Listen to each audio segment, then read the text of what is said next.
Alianza País pide renuncia del ministro Iván Espinel. Hoy se conmemoran 208 años del primer grito de la independencia. Proyecto de ley para la circunscripción territorial especial amazónica será socializada en las provincias de la región. Los medios legislativos presentan TVL Noticias, emisión estelar. Jueves 10 de agosto del 2017, amigos y amigas televidentes, saludos cordiales. Bienvenidos y bienvenidas a la emisión estelar de TVL Noticias. Gracias a quienes nos sintonizan a través de Canal 42 en Quito, en la radio de la Asamblea Nacional en todo el país y en nuestro sitio web tvl.asambleanacional.gov.es. Aquí iniciamos con el desarrollo de las noticias.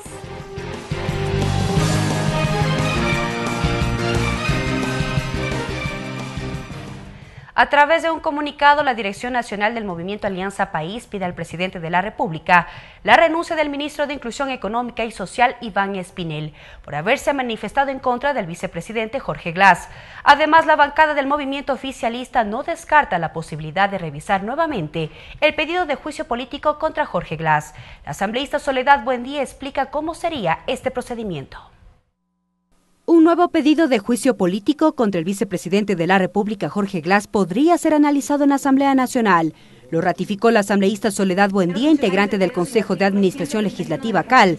Ahí explicó cuál es el procedimiento. El artículo 95 de la Ley de la Función Legislativa señala que no se podrá volver a tratar el juicio por un mismo tema. Por lo tanto, esto fue archivado porque no cumplieron los requisitos. Creo que es fundamental que los ecuatorianos nos transparentemos en cuanto a la normativa y a la ley.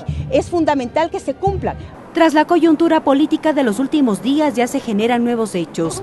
El movimiento oficialista, a través de un comunicado, rechazó las declaraciones de Iván Espinel, titular del MIES, al pedir que el vicepresidente Jorge Glass dé un paso al costado.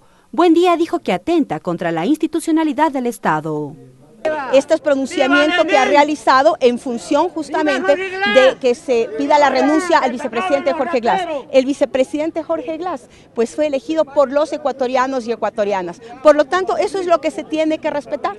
Sin embargo, desde las filas de Alianza País también se evidencian reacciones contrarias a las decisiones adoptadas por el presidente Lenín Moreno. Alexis Sánchez, exgerente de la empresa pública del agua, puso su renuncia argumentando que es un acto de lealtad y coherencia de estos 10 años de revolución ciudadana. A través de redes sociales también recibió el apoyo del expresidente Rafael Correa Delgado. Mariela Logroño, TVL Noticias. El proyecto de ley de la circunscripción territorial especial amazónica fue el tema de análisis en el programa Tercer Debate. Los asambleístas Carlos Viteri y Fernando Callejas destacaron que la propuesta incluye aspectos sociales, económicos, ambientales y culturales que permitirán la conservación de los ecosistemas de la región. El proyecto de ley orgánica de la circunscripción territorial especial amazónica tiene como fin regular la planificación integral de la Amazonía y establecer asuntos económicos, como por ejemplo la redistribución de los ingresos obtenidos por el excedente de cada barril de petróleo.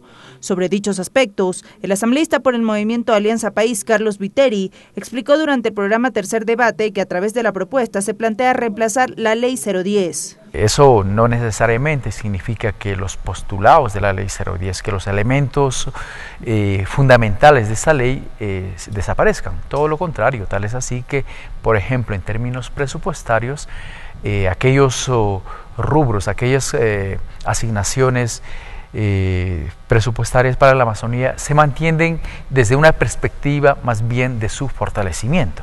De su lado, el legislador del movimiento Creo, Fernando Calleja, fue más allá, al señalar que el proyecto de ley incluirá otros aspectos como los sociales, ambientales y culturales, con un ordenamiento territorial que garantice la conservación y protección de sus ecosistemas, entre otros puntos. Y obviamente pues dar recursos a las autoridades de la Amazonía para que puedan cumplir su labor y que puedan de alguna manera compensar una inequidad que ha existido. Asimismo, el legislador Viteri se refirió a la intervención que realizará la CEMPLADES junto a la Secretaría Técnica para el Ecodesarrollo Regional Amazónico, la cual establece un sistema para el monitoreo, seguimiento, control y evaluación de los recursos.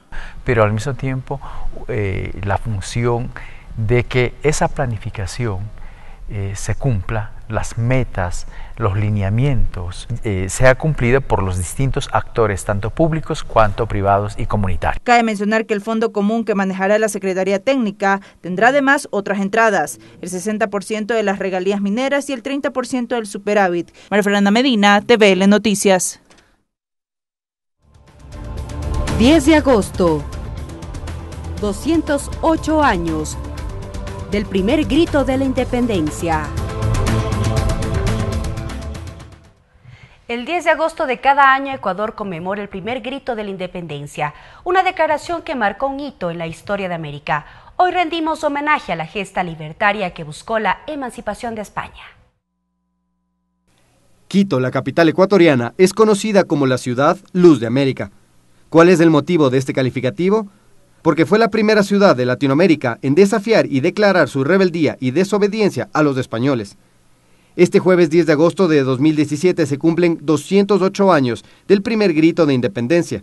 Esta fecha es, por consiguiente, el Día Nacional del Ecuador, y la Revolución de Quito debe ser considerada en historia mundial como uno de los episodios más importantes en la lucha contra el colonialismo, apunta el historiador Juan Paz y Miño, doctor en Historia y miembro de número de la Academia Nacional de Historia. La Revolución de Quito formó parte de los primeros movimientos independistas de Hispanoamérica, pues en 1809 también habían estallado revoluciones en Chuquisaca y La Paz, que continuaron en 1810 en México, Caracas, Bogotá, Santiago de Chile y Buenos Aires.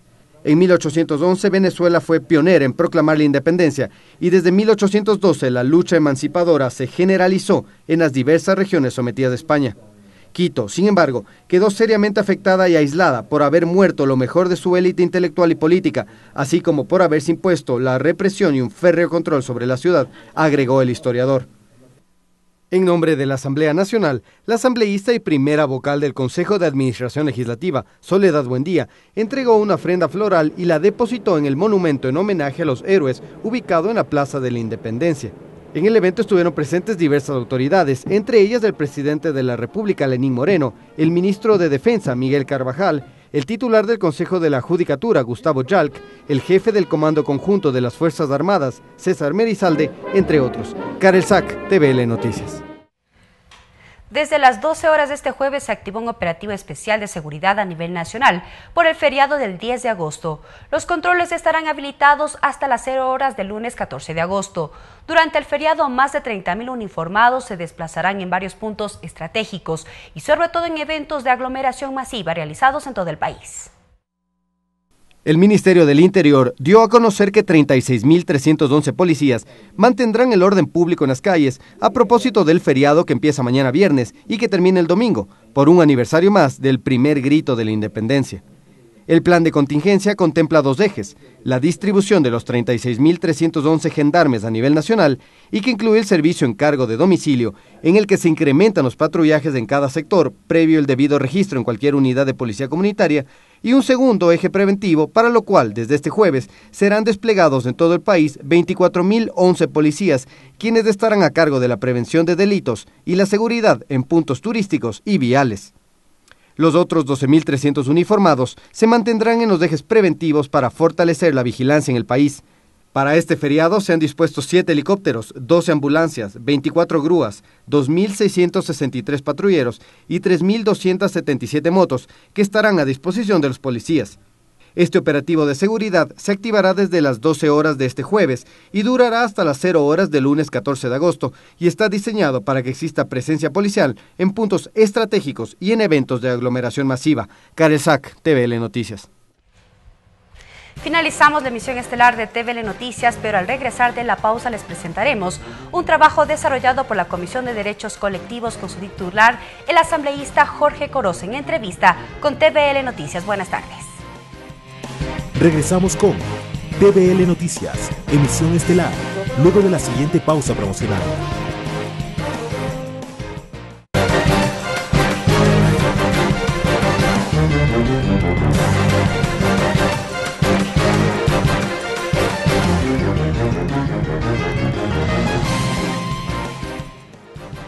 Amigas Amigas y amigos, bienvenidos todos a este balance legislativo. Hoy conoceremos acerca del trabajo desarrollado en lo que va de este periodo legislativo al interior de la Comisión de los Derechos Colectivos, Comunitarios y la Interculturalidad. Nos acompaña ya su presidente, el asambleísta Jorge Corozo, a quien le damos la más cordial bienvenida, asambleísta. Gracias, muy amable, un saludo cordial y cariñoso, afectuoso para ustedes por este trabajo incansable. Es muy importante para la ciudadanía que sepa y conozca qué es lo que se hace en la Asamblea Nacional desde adentro hacia afuera.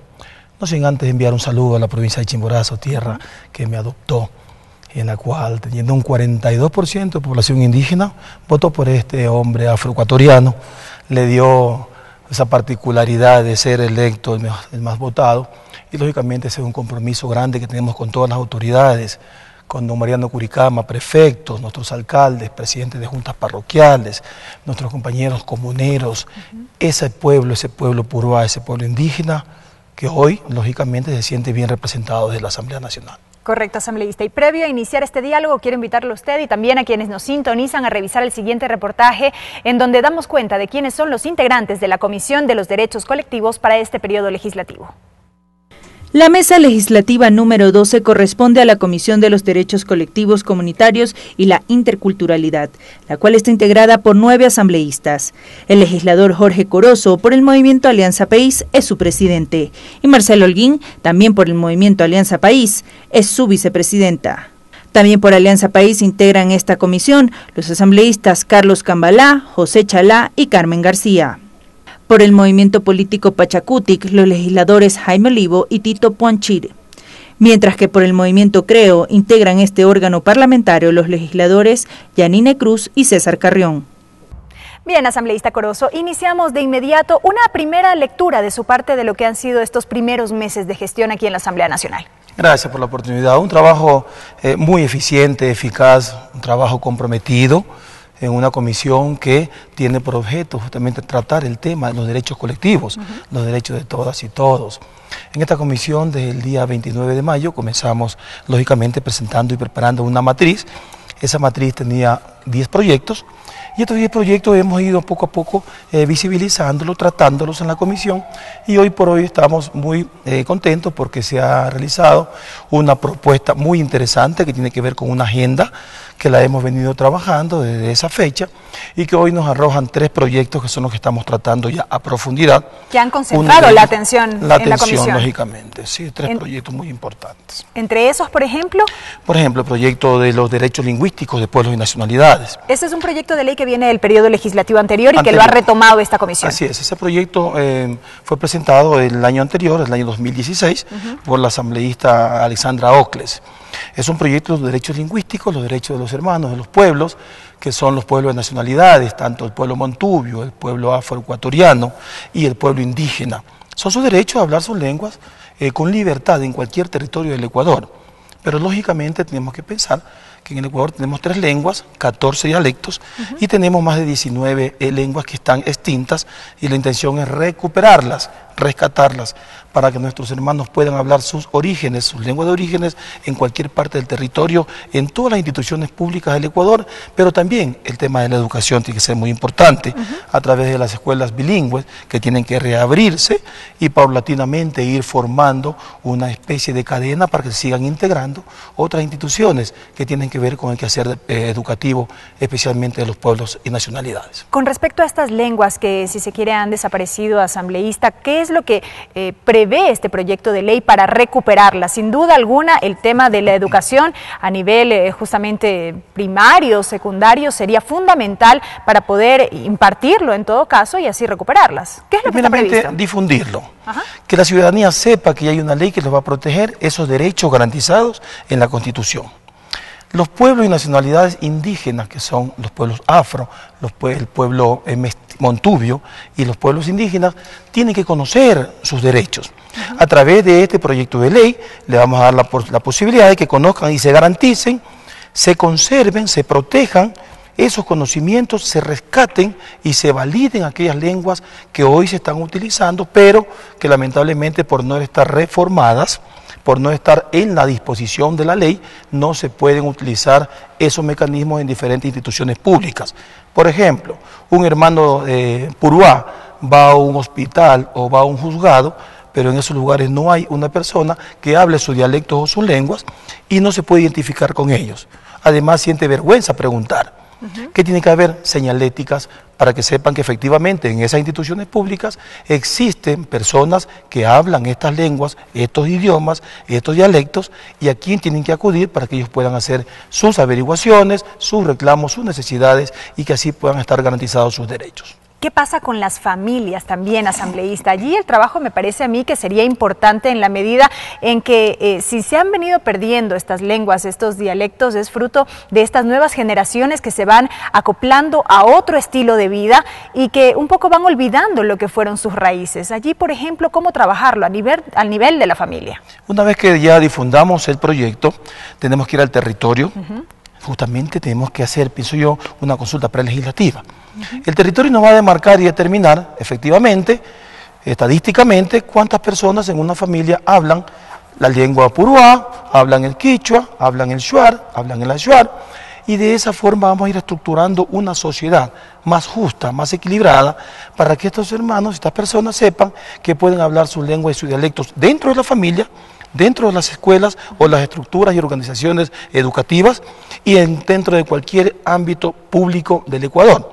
Lo que tenemos que hacer es visibilizar esos derechos para que ellos los adquieran nuevamente y sepan que ahora la Constitución les garantiza que puedan hablar su lengua y dialectos en cualquier parte del territorio. Porque a veces en la misma familia los padres ya no pueden hablar con los hijos porque en las escuelas no se habla el quichua. Se habla en el español, en castellano. También se tiene que pensar en los maestros. Hoy es una oportunidad para que los profesores puedan nuevamente retomar sus dialectos, sus lenguas, e impartirlas en los alumnos y también en la sociedad. Al menos en cada territorio, ¿no? Debería ser para comenzar en los territorios. Yo vengo de una población, de una provincia que tiene un 42% más de población indígena. Sé lo que se vive, sé cómo se promulga, sé en dónde se habla el quichua y quienes realmente ya no utilizan el idioma o el lenguaje. Pero hay que nuevamente darles esa oportunidad para que ellos hablen en su lenguaje, en su idioma, porque es un derecho que la Constitución les garantiza. Asambleísta, usted ha hecho referencia a la consulta prelegislativa. ¿Anticipa entonces que para el primer debate de este proyecto de ley, cuando aterrice en el Pleno de la Asamblea Nacional, se sugerirá dar paso a la consulta prelegislativa? Tenemos eso por dos razones. La primera, porque hemos invitado a las instituciones públicas y privadas para que vengan a dar sus aportes e insumos sobre la importancia de esta ley. Por ejemplo, el Ministerio de Justicia y Derechos Humanos y Cultos, instituciones públicas que han dado tremendo testimonio de la importancia de esta ley. La Defensoría del Pueblo, la Secretaría Nacional de Ciencia, Tecnología e Innovación, el Consejo Nacional para la Igualdad de los Pueblos y Nacionalidades, el Ministerio de Cultura, la Secretaría Nacional de Planificación y Desarrollo, la ley, las normas que deberían reformarse esta ley también es importante que la ciudadanía sepa. Es una ley que tiene bastante complejidad y hay que reformar otras leyes para que pueda tener la vigencia y la promulgación. Al menos las que tienen que ver con educación, por ejemplo. Con la educación, en donde no se está aplicando ni se aplicó ese derecho de la ciudadanía a poder hablar sus propias lenguas e idiomas. Por ejemplo, la ley de educación intercultural bilingüe, ¿sí? La ley de educación superior, porque la aspiración es que hasta en las universidades, paulatinamente, poco a poco, se llegue a hablar justamente estas lenguas. Y posiblemente con el tiempo tendrá que haber una materia que hable y recoja exclusivamente el tema de la lengua quichua, shuar y el ashuar. ¿Por qué? Porque no se olvide que cuando los alumnos van a hacer sus cursos, sus talleres, sus seminarios a estos territorios, se encuentran con la penosa novedad de que tienen que llevar un traductor. No se puede llevar traductor a todas partes a donde vamos. Lo importante es que tengamos un diálogo frontal con las personas con las cuales vamos a impartir una enseñanza o una comunicación. También tenemos la Ley Orgánica de la Salud, la Ley Orgánica de Cultura, el Código Orgánico de la Función Judicial, la Ley Orgánica del Servicio Público, que es en donde se tiene que informar a la ciudadanía que se habla en el Ecuador el castellano o el español, pero también 3 lenguas que son las reconocidas por la Constitución, que es el shuar, el ashuar y el quichua. Correcto. El Código Orgánico de Ordenamiento Territorial, Autonomía y Descentralización en los territorios. Así es. ¿Sí? Y el Plan Nacional de Desarrollo. Que también tiene que contemplar elementos vinculados con este tema. Así debe ser. Entonces, esperamos nosotros primero debatir la ley ya en la comisión, ya tenemos los acuerdos, esa ley va a ser aprobada allí, luego vamos a remitir al CAL para su estudio, su análisis y lógicamente un informe favorable y sean presentados a la Asamblea Nacional para que esa ley sea debatida y aprobada. Estamos muy seguros que más de 3 millones de ecuatorianos que hablan estos lenguajes van a estar muy contentos y felices porque ahora con libertad, pero con conocimiento, van a poder ejercer su derecho. Siendo que el trámite viene desde el periodo legislativo anterior, asambleísta, esta sería una ley que consta dentro de la agenda legislativa para este 2017, ¿lo entendemos así? Claro, esta ley está prevista dentro de los primeros 100 días de nuestro periodo. Correcto. Y es por eso que le hemos dado el tratamiento que merecen, todas merecen un tratamiento, pero comprendemos y consideramos que esta ley es una prioridad por la necesidad de los pueblos y nacionalidades de poder contar con un código que les permita hablar sus lenguas y sus dialectos. Además de la ley de derechos lingüísticos, asambleísta, ¿qué otros temas han centrado la atención al interior de la comisión? Está también en análisis un proyecto de ley que tiene que ver con el adulto mayor. Sí, lo hemos tratado, pero ese tema estamos esperando justamente porque está vinculado y tiene relación con el plan Toda una Vida del presidente Lenín Moreno. No podemos contraponernos a lo que va a venir. Es importante, la hemos tratado en 3 ocasiones, en 3 sesiones, pero tiene que ver justamente con el pedido que hacen los adultos mayores, que es un derecho fundamental del año 1991, no se toca un tema que tenga que ver con los derechos de los adultos mayores. O sea, la ley vigente no se adapta a los preceptos constitucionales de hoy en día. No se adapta, entonces tenemos que tratar la ley lógicamente, pero también hay que considerar que los adultos mayores están garantizados sus derechos en la Constitución. Y ellos están pidiendo, lógicamente, otros derechos que seguramente van a venir incluidos cuando el presidente Lenín Moreno presente su plan Toda una Vida. Entonces vamos a esperar para poder articular un trabajo más adecuado y eficaz que tenga que ver con esta problemática. En su momento, asambleísta, en el periodo legislativo anterior se hablaba justamente de adaptar la norma que tiene que ver con el adulto mayor, pero dentro del denominado Código de Ciclo de Vida. ¿Cómo quedó ese tema al interior de la Comisión de Derechos Colectivos? Lo hemos tratado bastante bien. El ciclo de vida es importante porque trata justamente de esos derechos del adulto mayor de poder encaminarse y saber cómo está en el momento actual sus derechos, si son vulnerados o si los son permitidos. Por ejemplo, ellos piden la exoneración del 50% de las tarifas de transporte terrestre, aéreo, marítimo y servicios básicos. La ley los contempla, pero el problema es su aplicación, no se cumple. En la práctica esto no se da. Muy poco se da. ¿Quién vigila? ¿Quién controla? ¿Quién garantiza que los adultos mayores tengan estos beneficios, estos derechos que la Constitución les permite? Entonces, para no contraponernos a lo que viene con el plan Toda una Vida del presidente Lenín Moreno, vamos a esperar que llegue para exclusivamente articular y darle forma y fondo a este proyecto orgánico que es un derecho de las personas adultas mayores, porque no se olvide que son quienes trabajaron, quienes forjaron un país, quienes entregaron su juventud y lógicamente ahora la obligación del Estado es proteger y garantizar que estas personas tengan una vida digna en estas condiciones actuales. Usted citaba al inicio de esta entrevista, asambleísta, que dentro de la planificación que se programó para este periodo legislativo establecieron al menos 10 proyectos de ley y están concentrados en 3. Ya hablamos de la Ley de Derechos Lingüísticos. ¿Qué otros temas abordar? Está la Ley Orgánica para la Niñez y Adolescencia Libre de Castigos Físicos, Tratos y Penas Degradantes. Pero esta ley, que ya la hemos tratado en muchísimas ocasiones, lógicamente tiene un beneficio particular, que es la institución UNICEF. Estamos elaborando un informe para presentarlo a la Asamblea Nacional en base a la petición que nos hace UNICEF. Hemos invitado a instituciones públicas como el Ministerio de Justicia, Derechos Humanos y Cultos, a la Secretaría Nacional de Planificación y Desarrollo también para que les dé sus aportes, sus insumos a este proyecto de ley que es muy importante.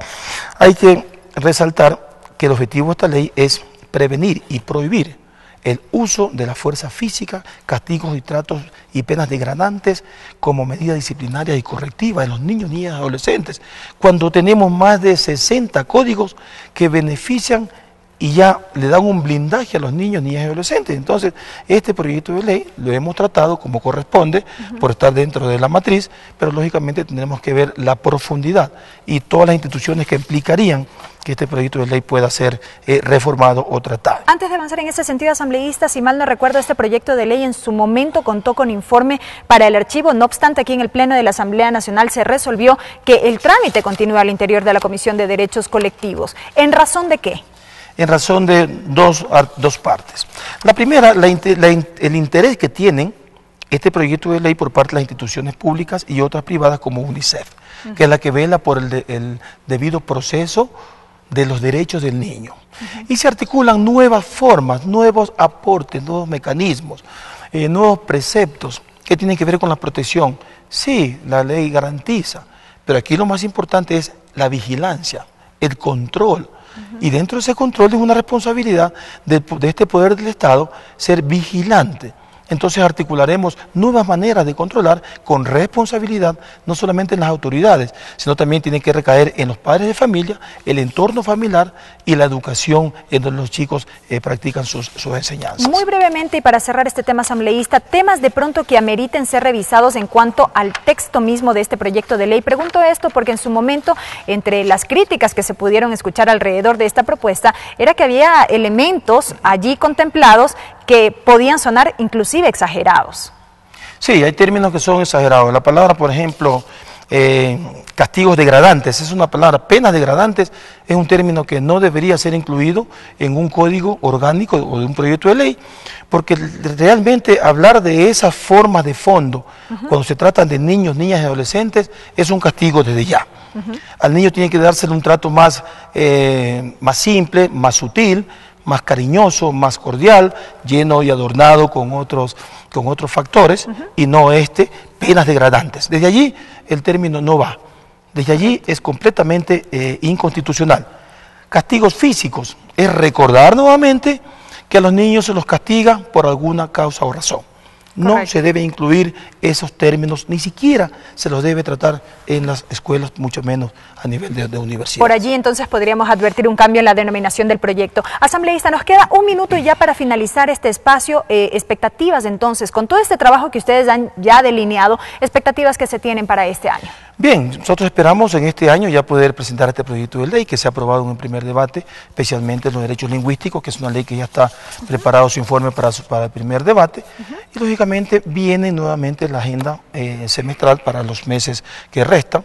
Nosotros tenemos una gran responsabilidad con el pueblo ecuatoriano y hemos dicho que esta comisión mal llamada, la comisión de la heladera, esta comisión está trabajando muy responsablemente para que aquellos proyectos que tengan que ver con el desarrollo de los pueblos, esos proyectos puedan ser tratados en la comisión, discutidos, aprobados, y vamos a luchar para que sean lógicamente aprobados en el Cali y luego en la Asamblea Nacional. Yo creo que hemos hecho un buen trabajo. Una felicitación a todos los miembros de la comisión, especialmente a la vicepresidenta, que ha estado siempre pendiente, y a todos los miembros, como el compañero asambleísta José Chalá, al Carlos Cambala, el compañero Tito Panchiul, el compañero Jaime Olivo, todos los compañeros asambleístas de oposición que se han portado muy bien en esta comisión. Correcto. Tenemos una armonía. Esta es una comisión de puertas abiertas, de corazones ardientes, pero de mentes lúcidas. Correcto. Hemos aplicado el derecho de respeto, el derecho a la opinión, pero siempre basados justamente en que los derechos de los demás tienen que respetarse, así como tienen que respetarse los míos. Correcto, asambleísta, y desde ya éxitos en esta gestión. Gracias por habernos acompañado. El asambleísta Jorge Corozo, presidente de la Comisión de los Derechos Colectivos, Comunitarios y la Interculturalidad de la Asamblea Nacional, dando cuenta de esta agenda definida para este 2017 al interior de este órgano parlamentario. Amigos, hasta aquí este balance legislativo. Será hasta una próxima ocasión.